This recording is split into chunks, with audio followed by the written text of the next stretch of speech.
오늘 본문 말씀을 보면 우리가 대개 자칫하면 두 가지 대표적인 오해를 할 수가 있습니다. 하나는 뭐냐 하면 오늘 본문에서 말씀하고 있는 현상들이 시기적으로 마지막 때에 일어난 일을 예언하고 있다라고 생각할 수가 있어요. 왜냐하면 그 이유가 오늘 본문에 보면 바울이 때에 대하여 말하기를 말세에라고 분명히 표현하고 있거든요. 그러니까 이 말세에라고 하는 이 표현 때문에 오늘 이 말씀이 현상이 시기적으로 마지막 때에만 일어날 것이라고 생각하는 오해를 불러일으킬 수가 있다는 겁니다. 그러나 바울이 오늘 본문에서 말한 이 말세는 우리가 흔히 생각하는 말세 지말, 그 말세 지말과 같은 의미가 절대 아닙니다. 자, 성경 한 구절을 먼저 보고 다음 말씀을 제가 계속 이어가도록 할게요. 사도행전 2장 17절 말씀 열어주세요. 하나님이 가라사대 말세에, 여기 분명히 뭐라고 나와 있죠? 예, 말세에 내가 내 영으로 모든 육체에게 부어주리니 너희의 자녀들은 예언할 것이요 너희의 젊은이들은 환상을 보고 너희의 늙은이들은 꿈을 꾸리라. 자, 이 말씀에도 보면 분명히 어떤 단어가 나왔냐면 말세라고 하는 단어가 나왔어요. 그러니까 말세의 때를 언급한 것이죠.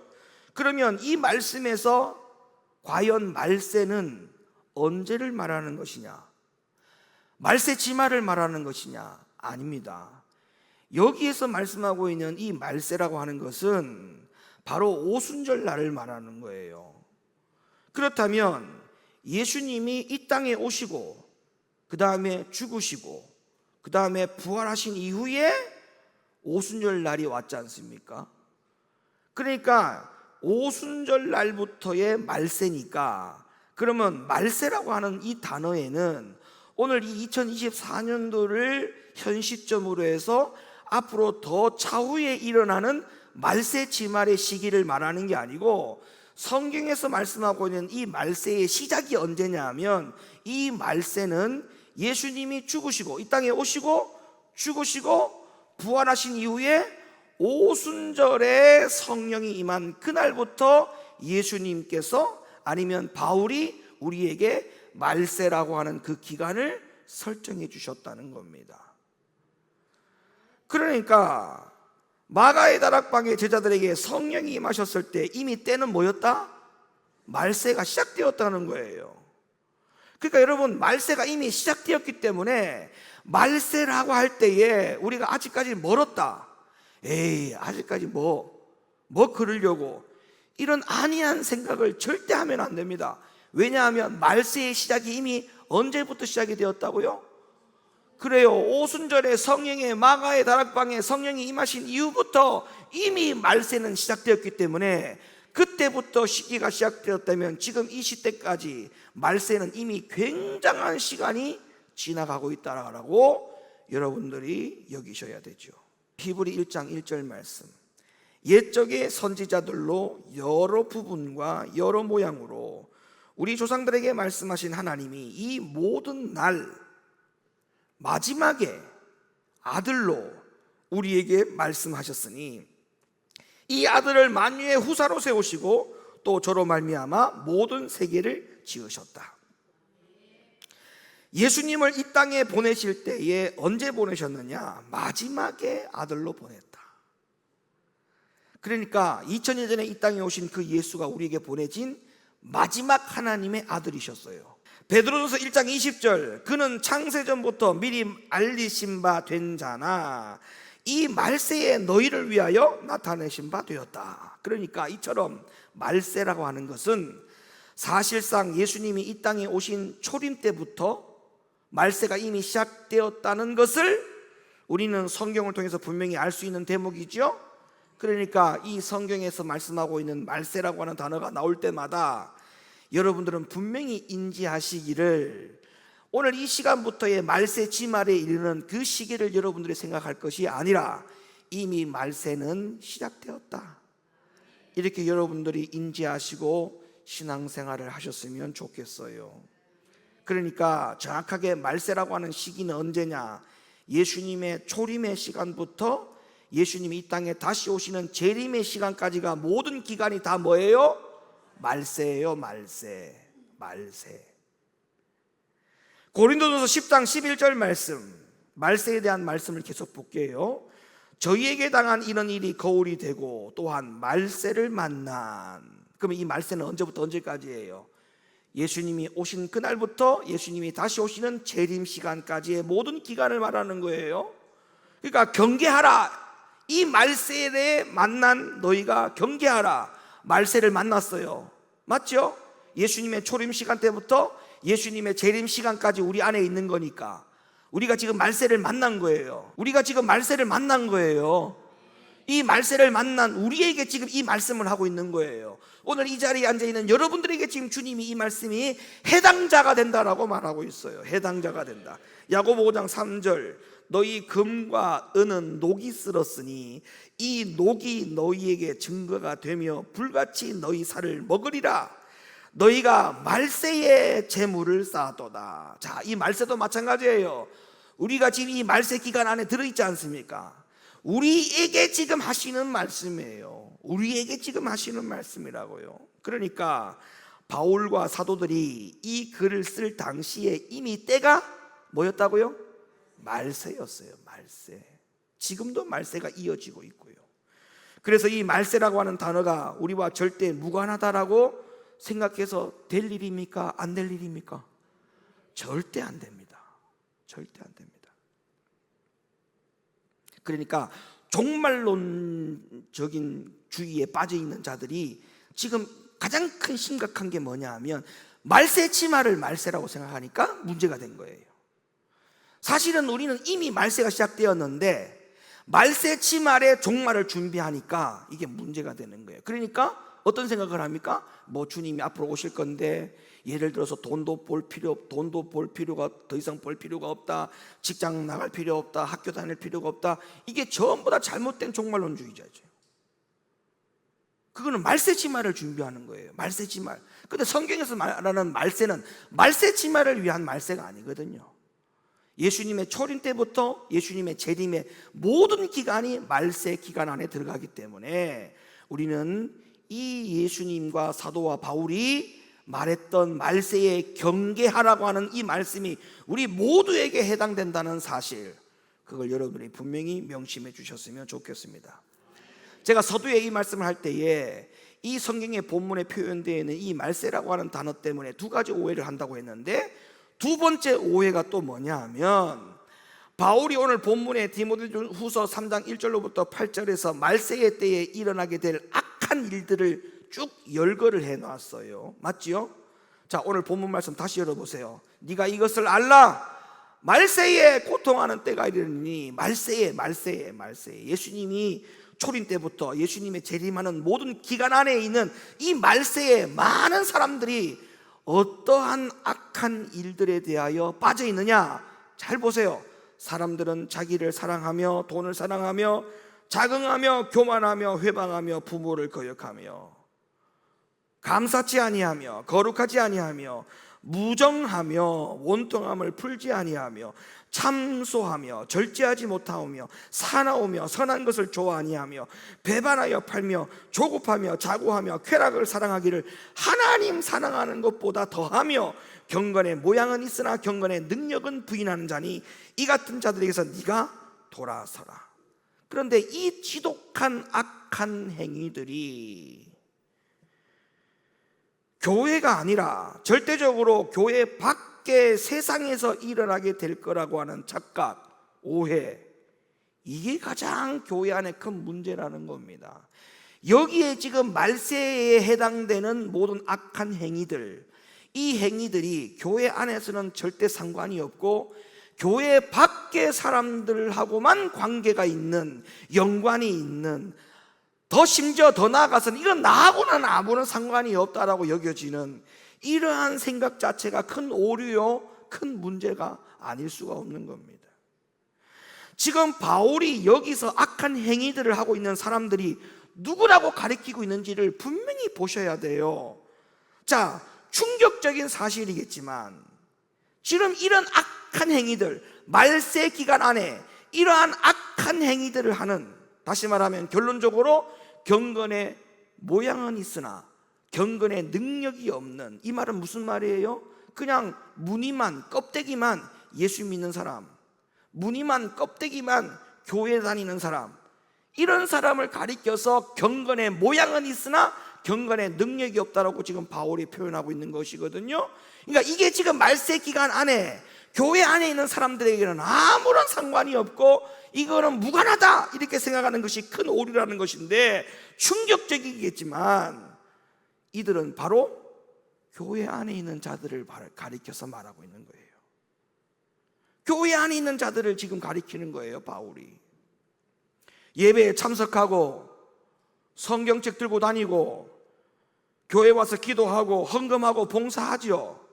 그럼에도 불구하고 바울이 이 악한 행위들을 교회 안에서 하고 있다. 경건의 모양은 있으나 경건의 능력이 없는 그 자들, 하나님에게서 떠나가야 될 자들, 그 자들이 지금 교회 안에 있다라고 말하고 있다는 것이 어찌 충격이 아닐 수가 있습니까? 충격이죠. 자, 4절 5절 말씀 열어볼래요? 쾌락을 사랑하기를 하나님 사랑하는 것보다 더하며 경건의 모양은 있다. 쾌락을 사랑하기를 하나님 사랑하는 것보다 더하며. 그러니까 문제가 뭐라는 거예요? 경건의 모양이 있고 경건의 능력이 없다는 그 기본이 뭐예요? 그 기준이 뭐예요? 바로 하나님 사랑하는 것보다 더한 것이 너무 많다는 거예요. 이걸 모든 걸 통틀어서 경건의 모양은 있으나 경건의 능력이 없는 교회 안에 짝퉁 크리스천, 쾌락만 사랑하는 사람이 아니에요. 하나님도 사랑하기는 사랑하는데 쾌락 사랑하는 걸 하나님보다 더 사랑하는 게 문제라는 거예요. 하나님 사랑해요. 근데 하나님보다 돈을 더 사랑하는 게 문제예요. 하나님 사랑해요. 하나님 사랑하는데 하나님 사랑하는 것보다 누구를 더 사랑하느냐? 내 자신을 더 사랑하는 게 문제라는 거예요. 여러분, 결과적으로 보세요. 왜 주일 성수를 못하느냐? 왜 주님이 주신, 나에게 주신 그 말씀을, 왜 내가 하나님의 계명을 소중히 여기고 왜 말씀대로 살지 않으려고 하느냐? 왜, 다시 말하면 경건의 능력을 위해서 살아가야 되는데 경건의 모양만 갖추려고 살아가느냐? 이유가 뭐냐? 다 어떤 고비만 넘어가면 되는 줄 아십니까? 요 고비만 넘어가면 돼요. 자기 사랑하는 것을 내려놓으면 돼. 자기 사랑하는 거. 왜 주일 성수 못하는 줄 압니까? 자기 사랑하는 것이 하나님 사랑하는 것보다 더하기 때문에 주일 성수 못해요. 왜 하나님 말씀에 불순종하는 줄 압니까? 하나님 사랑하긴 사랑해. 근데 자기를 하나님보다 더 사랑하기 때문에 하나님 말씀과 계명에 순종 못하는 거예요. 이들이 하나님의 말씀대로 살지 않는다는 거거든요. 그래서 바울이 뭐라고 충고하는가를 보세요. 바울의 충고를 보셔야 돼요. 그들에게서 뭐라 했어요? 돌아서라 했어요. 바울이 말한 겁니다. 제가 말한 게 아니고 바울이 하는 말이, 이런 자들에게서 너희는 돌아서라.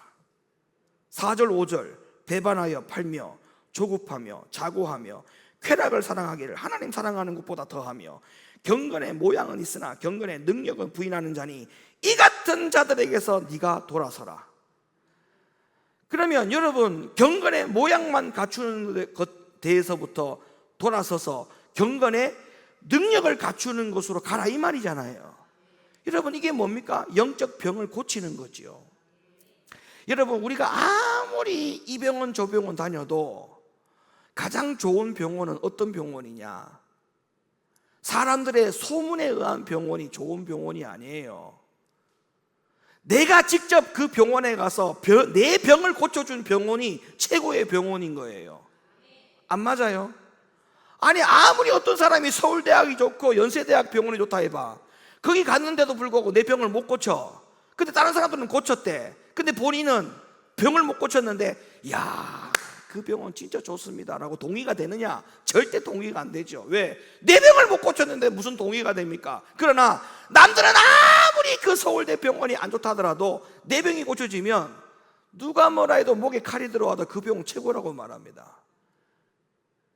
여러분, 오늘날 많은 교회가 있어요. 무지한 교회가 있습니다. 교회가 다 좋으냐? 다 좋을 수 있어요. 가장 중요한 게 뭔지 압니까? 내 영적 병을 고칠 수 있느냐, 고칠 수 없느냐, 아니면 고쳐가고 있느냐, 고쳐가고 있지 않느냐, 그거를 보지 못하고 살아간다면 이건 정말 인생 너무 허무하게 사는 거예요. 신앙생활 너무 허무하게 하는 거예요. 우리 사랑하는 오픈토교 성도 여러분, 하나님보다 더 사랑하는 것이 없어야 됩니다. 지금 진리에 대한 무관심이 결국 신앙의 큰 병을 키운다라고 하는 이 주제로 오늘 세 번째 시간입니다. 오늘 세 번째 시간을 가져요. 우리가 하나님의 말씀을 정확하게 모르면 결국에는 방향을 잃어버리고 신앙생활을 하게 되고, 그 방향을 잃어버린다는 것은 어떤 문제가 부딪히느냐 하면 나중에 결국 목적지에 도달하지 못하는 거예요. 우리의 최종적인 목적지가 어디예요? 이 땅입니까? 하나님 나라입니까? 하나님 나라예요. 우리 인생이 이 땅에서 천년 만년 살 수 있다면 하나님 목표를 두지 않아도 되지만, 우리 인생이 고작 살아도 100년입니다. 100년 살고 난 이후에, 아니면 그 전에 불의의 사고로, 질병으로 내가 어떻게 목숨이 언제까지 갈지 누구도 장담할 수 없어요. 내가 오늘 여기다 신발 벗어놓고 내일 와서 다시 이 신발을, 벗어놓은 신발을 내가 다시 신을 수 있다, 장담할 수 있는 사람이 이 세상에 단 한 명도 없습니다. 지금 우리가 그런 인생인데, 그냥 평균적으로 100세를 바라보고 산다 하더라도 우리 인생이 100세입니다. 100세. 100세 이후에는 영원한 시간이 우리에게 주어집니다. 그 영원한 시간 때문에 잠언서에서, 전도서에서 뭐라고 말합니까? 우리 인생이 그 영원한 시간과 지금 이 땅에 살아가는 시간과 견주해서 비교해 보니까 그냥 이 땅에서 살아가는 그 100년의 시간이 마치 뭐와 같다? 나그네와 같다라고 표현하고 있습니다. 나그네, 그냥 잠깐 들렸다가 가는 나그네라고 말합니다. 제가 지난번에도 말씀드렸잖아요. 이 나그네와 같은 인생 가운데 왜 그렇게 많이 투자를 합니까? 쉽게 제가 이해를 시켜드렸잖아요. 우리가 해외여행 갔다 오는 게 그게 나그네로 갔다 오는 거 아닙니까? 해외여행 일주일 갔다 오고 유럽 2주일 갔다 오고, 그 갔다 오는 거 나그네로 갔다 오는 거예요. 근데 여러분, 그 나그네로 가는 여행 가운데 그거 가가지고 거기서 땅을 사고 옵니까? 거기서 아파트 사고 들어옵니까? 한국에? 거기서 주식 투자를 합니까? 거기서 천년 만년 살 거라고 생각하고 거기서 무슨 투자를 하고 옵니까? 투자하고 오는 사람 아무도 없습니다. 왜? 다시 돌아갈 본향이 있기 때문에, 한국으로 돌아와야 되기 때문에. 나그네와 같은 인생의 기간 안에는 땅도 사지 않고 건물도 사지 않고 그렇게 먹고 살려고 아둥바둥하지 않습니다. 우리 인생이 지금 그와 같아요. 하나님 나라의 시간과 비교하면 지금 우리가 이 땅에서 남의 나라 해외 가서 일주일 2주일 여행하는 게 간단하지만, 영원히 살아가는 하나님의 시간과 지금 이 땅에서 100년이라고 하는 시간을 비교해 보면 마치 그와 비교가 될 수 있는 거예요. 하나님이 볼 때는 하루가 1000년 같고 1000년이 하루 같다고 했으니까, 이 100년이라고 하는 것은 1000년이 하루 같은 시간에 비하면은 아무것도 아니지 않습니까? 근데 왜 이렇게 우리가 하나님 사랑하는 것보다 더 사랑하는 것이 왜 이렇게 많냐고요? 그걸 안 된다라고 성경이 말하고 있고, 바울이 말하고 있고, 사도가 말하고 있고, 예수님이 말씀하고 있는데, 이 경종을 우리가 듣지 않고 신앙생활 한다면 무슨 자신감이냔 말이에요. 도대체 무슨 자신감?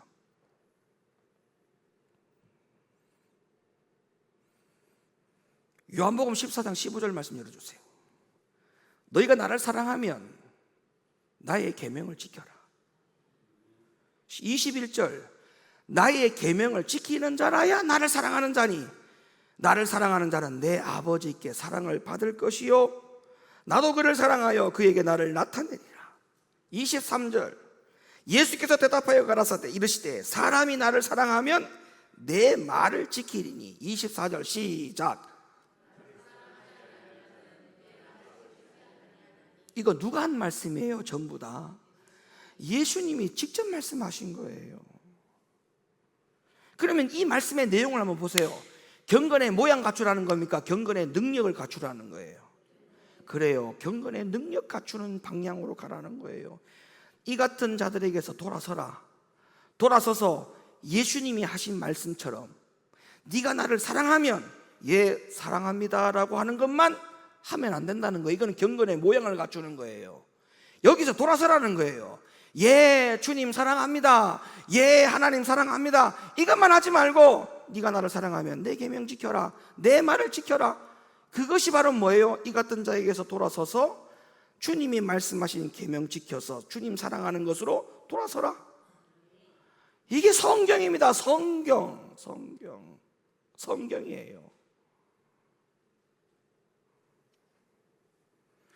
바울도 본문 디모데후서 3장 1절과 8절에서 교회 안의 악인들의 첫 번째 특징은 자기를 사랑하는 거라고 분명히 말씀하고 있지 않습니까? 그리고 마지막 특징도 4절에 보세요. 4절에 보면 뭐라고 기록되어 있냐면 하나님을 사랑하는 자들이 아니라고 말하고 있어요. 하나님 사랑하는 것보다 더 사랑하는 것이 있으면 그 앞에 하나님 사랑하는 것이 다 무시된다는 거예요. 인정되지 않는다는 거예요. 여러분, 하나님은 창조주입니다. 창조주. 이 지구를 하나 만들어 놨는데 여러분, 이 지구가 답니까? 이 지구 같은 또 다른 지구들이 이 우주 안에 얼마나 많다는 거 제가 영상 다 보여드렸잖아요. 나사에서 우주를 연구하는 것도요, 전체 우주에 1억만 분의 1도 안 된답니다. 우리가 인간이 통상적으로 볼 수 있는 것이 한정이 있다는 거예요. 한정. 그러나 그 모든 것, 미국의 나사 우주 항공사도 다 알 수 없는 그 모든 지경을 누가 다 알고 계시느냐? 창조주이신 하나님이 다 알고 계시죠. 하나님이 이렇게 아름다운 것을 너무 많이 만들어 놨어. 근데 우리 사람도 누가 만들었어요? 하나님 만들었죠. 여러분을 누가 만들었어요? 여러분 누가 지었어요? 이걸 인정 못하는 사람들이 너무 많아. 여러분, 분명히 우리가 인정해야 됩니다. 나를 누가 지으셨느냐? 하나님이 지으셨어요. 로마서 1장으로 한번 가볼까요? 로마서 1장에 보면 얀네와 얀므레가 진리도 대적하고 교회 지도자인 모세도 대적하고, 다시 말하면 하나님 말씀을 듣지 않다 이 말이거든요. 왜 이런 일들이 이때나 지금이나 교회 안에서 일어나느냐? 그 이유는 바로 성도들과 목회자들이 하나님의 진리에 대한 관심이 있는 것이 아니고 오히려 불의를 더 기뻐하기 때문에 그런 일이 생기는 거예요. 자, 로마서 1장 18절 말씀 보세요. 하나님의 진노가 불의로 진리를 막는 사람들의 모든 경건하지 않음과 불의에 대하여 하늘로부터 나타나나니, 데살로니가후서 2장 12절, 진리를 믿지 않고 불의를 좋아하는 모든 자들로 하여금 심판을 받게 하려 하십니다. 그래서 바울이 열거한 그런 악한 일들이 교회 안에서 왜 당연히 일어나는 것처럼 발발되고 있느냐 하면, 목회자나 성도나 할 것 없이 뭐를 더 기뻐한다고요? 진리보다는 불의를 더 좋아한다. 그래서 예수님께서 경고하셨어요. 이 진리보다 불의를 더 사랑하는 자들에게 대하여 주님이 뭐라고 경고하셨느냐? 마태복음 7장 6절 말씀 보세요. 거룩한 것을 개에게 주지 말며 너희 진주를 돼지 앞에 던지지 말라. 그들이 그것을 발로 밟고 돌이켜 너희를 찢어 상하게 할까 염려함이라. 성경에는 분명히 예수님께서 밭의 비유와 밭에 안에 있는 진주를 발견하는 이야기를 성경에 기록했죠. 여러분, 밭에만 왔다 갔다 하는 사람이 있다니까. 근데 그 밭 안에 진주를 발견하는 사람이 있어요. 우리가 신앙생활을 절대 밭에만 왔다 갔다 하는 사람이 되면 안 된다고 했죠. 늘 밭만 보니까 지겨운 거야. 신앙생활이 재미가 없지. 그런데 그 밭에 갔더니 진주를 발견한 사람은 그 밭을 절대 떠나지 않습니다. 아니, 떠나지 않는 것이 뭐예요? 오히려 그 밭을 성경에 보니까 샀다라고 했어요. 집으로 돌아가 자기의 모든 재산을 다 팔아 그 밭을 샀느니라. 사랑하는 성도 여러분, 우리는 진리를 더 기뻐해야 됩니다. 진리. 하나님 말씀대로 하라고 하는 그 모든 것을 기뻐해야 돼. 근데 하나님 하라고 하는 모든 것을 기뻐하지 않는 것은 그 자체가 뭐예요? 불이에요, 불이. 요한복음 8장에 보면 진리를 알지니 진리가 너희를 뭐 한다 했어요? 자유케 한다 했어요. 진리가 너희를 자유케 한다. 우리의 신앙생활이 왜 기쁨이 넘치고 왜 감사가 넘치느냐 하면 진리대로 하면 감사와 기쁨이 넘쳐나요. 근데 진리대로 안 하면 모든 매사가 노심초사 두근두근, 여러분 이런 징조로 살아가면 되겠어요? 여러분 주일 성수를 진리대로 잘하는 사람은 주일 성수 설교가 나올 때마다 당당합니다. 근데 주일 성수를 잘 안 해. 근데 주일 설교에 주일 성수가 나오잖아요. 가슴이 두근두근두근두근. 그리고 목사님이 자기를 공격하는 것처럼 오해를 해. 자유롭지 못한다고요. 자유롭지 못하게 돼요. 11조를 안 해. 진리대로 11조를 하면 11조에 대한 설교가 들어와도 나와도 그냥 당당해. 근데 못하면 거기에 대해서 자유롭지 못해. 교회에 대해 충성 봉사를 안 해. 자유롭지 못한 거예요. 그런 설교가 나올 때마다. 근데 그 진리대로 순종하면 자유로운 거예요. 이해되세요? 왜 진리가 자유케 되는지 알겠어요? 우리가 하나님 앞에 당당해야 돼요. 당당해야 돼. 주님 분명하세요. 너희가 부끄러울 것이 없는 일꾼으로, 너희가 부끄러울 것이 없는 일꾼으로 주 앞에 서라 했잖아요. 부끄러울 것이 없는 일꾼으로, 인정받는 자로 주 앞에 서라. 그게 뭐예요? 진리대로 살고 있는 자는 부끄러울 것이 없는 인정된 자로 주님 앞에 당당히 서는 거예요. 그래서 이제 말씀을 마칩니다. 우리 사랑하는 높은도 교성도 여러분, 진리를 사랑하고 경건의 모양만 갖추지 말고 경건의 능력을 갖추는 사람으로 살아갈 수 있는 모든 우리 성도님들 되기를 예수님의 이름으로 간절히 축원합니다.